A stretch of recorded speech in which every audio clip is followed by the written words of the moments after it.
کلام مقدس میں سے 91 زبور۔ جو حق تعالیٰ کے پردہ میں رہتا ہے وہ قادر مطلق کے سایہ میں سکونت کرے گا۔ میں خداوند کے بارے میں کہوں گا، وہی میری پناہ اور میرا گڑھ ہے۔ وہ میرا خدا ہے جس پر میرا توکل ہے، کیونکہ وہ تجھے صیاد کے پھندے سے اور مہلک وبا سے چھڑائے گا۔ وہ تجھے اپنے پروں سے چھپا لے گا اور تجھے اس کے بازوں کے نیچے پناہ ملے گی۔ اس کی سچائی ڈھال اور سپر ہے۔ تو نہ رات کی ہیبت سے ڈرے گا، نہ دن کو اڑنے والے تیر سے، نہ اس وبا سے جو اندھیرے میں چلتی ہے، نہ اس ہلاکت سے جو دوپہر کو ویران کرتی ہے۔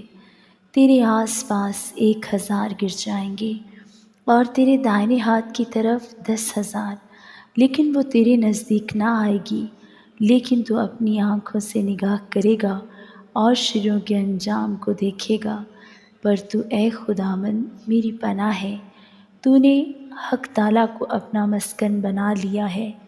تجھ پر کوئی آفت نہیں آئے گی اور کوئی وبا تیرے خیمہ کے نزدیک نہ پہنچے گی، کیونکہ وہ تیری بابت اپنے فرشتوں کو حکم دے گا کہ تیری سب راہوں میں تیری حفاظت کریں۔